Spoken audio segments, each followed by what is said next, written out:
This is Bansko, Bulgaria's premier ski resort. Famous as a cheaper alternative to the Alps and for its vibrant après-ski, we've come to check it out. But is it worth a visit? Sofia, Bulgaria's capital, is around 3 hours flight time from the UK. Plovdiv, the alternative, is around the same. It's about 2 hours from Sofia to Bansko, traffic and conditions permitting. As you can see, we landed in the middle of a snowstorm, so conditions were looking good. But by the time we got to Bansko, where's all the snow?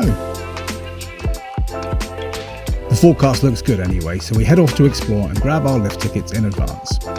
Talking of which, the Bansko lift ticket is around 110 Bulgarian leva or 54 euros per day. That puts it on a par with many other mid-sized European ski resorts. A 6-day pass doesn't actually discount the day rate either, so you pay the same day rate whether you do a half day or 6 days. Anyway, tickets bagged, we're off to the taverna to grab some food and enjoy some local entertainment.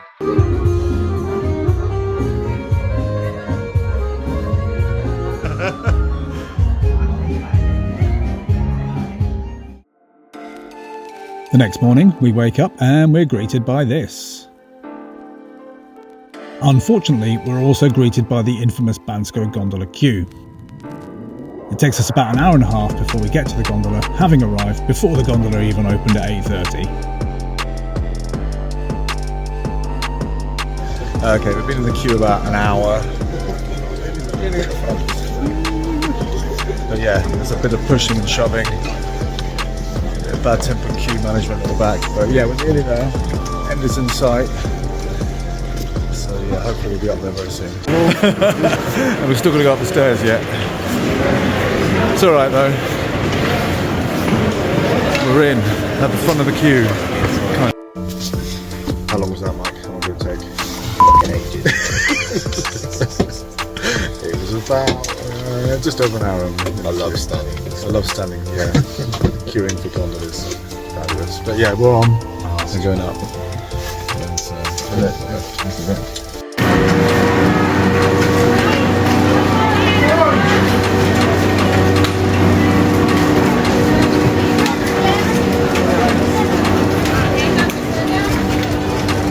Hello.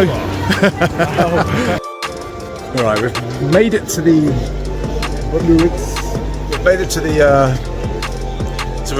Bundaritsa middle station. It's about 10 o'clock. We got in the queue probably about 8:30.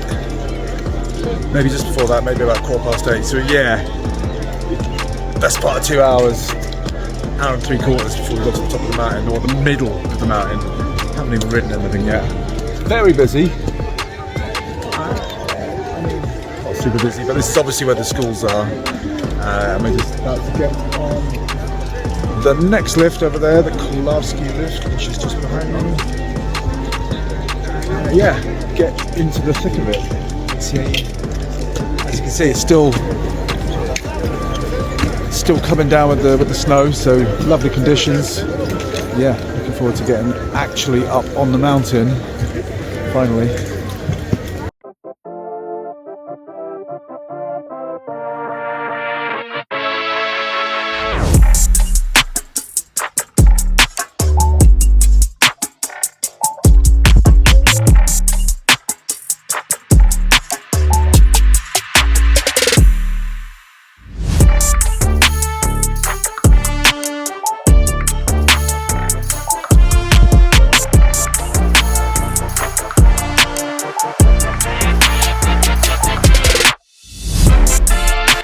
As you can see, conditions are literally perfect. While Bansko did see some early season snow over Christmas 2024, this snow dump during our visit sets the tone for Bansko's winter season.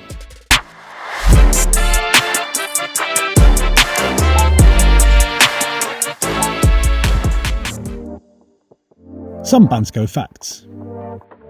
Bansko's ski resort officially covers 75 kilometres of trails, served by 14 lifts. However, one of those lifts serves an area that isn't currently open and hasn't run since the 90s, so that knocks about 10 kilometres or so off the total piste area. On the mountain, Bansko offers a good mix of blue and red pistes, with the terrain best suited for beginners and intermediates. It does get pretty busy though, especially on those blue pistes, which is where all the beginners are. But for my mate Mike and I, we're both having a lot of fun hitting those side hits, running through powder fields, just off-piste, and even a few tree runs. It's a good day. Back to town and a happy hour after some well-made drinks. That's all I can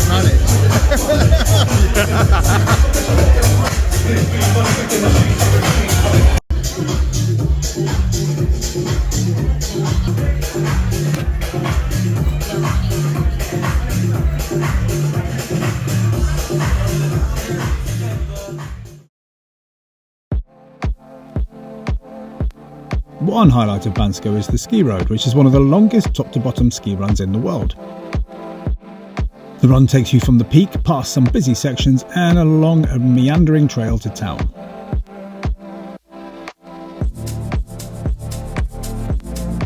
Check out my other video for the full rundown of the ski road.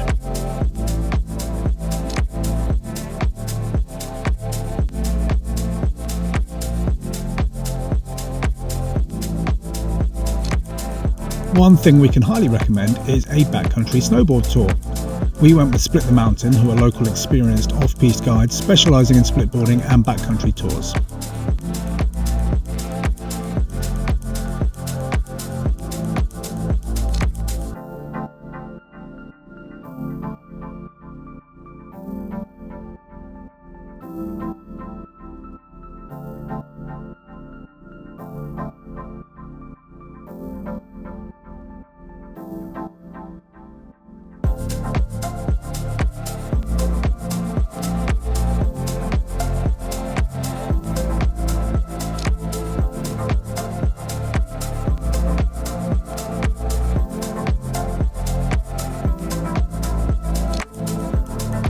As you can see, lots of fun riding powder and zipping through some trees.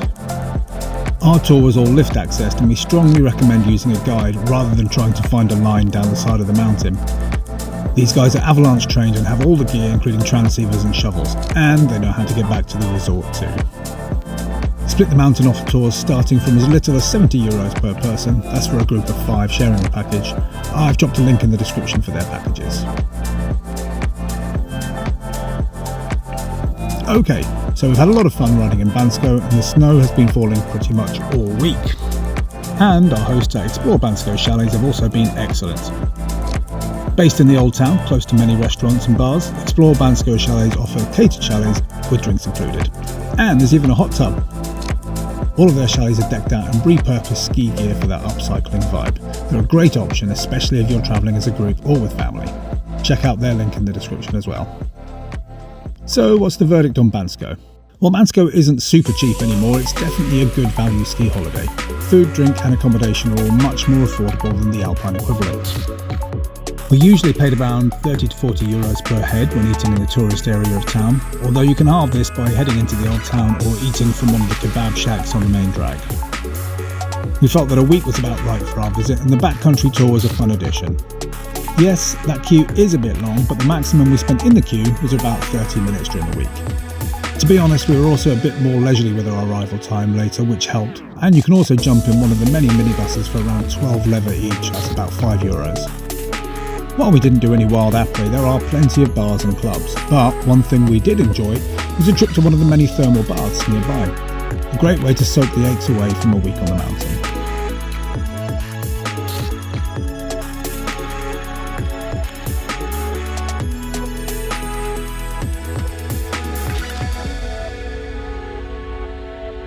Our Bansko trip was well timed with lots of snow and the whole mountain was open. Our hosts at Explore Bansko Chalets mentioned that often the end of the season snow can be great, so it's worth checking Bansko for a late season deal. So, what's the rating for Bansko? We'll give the ski area a 3 out of 5, affordability a 4 out of 5, and an overall rating of 3.5 out of 5. If you've enjoyed this guide, please hit that like button and don't forget to subscribe. We'll be sharing more ski, snowboarding and travel guides right here. Thanks for watching.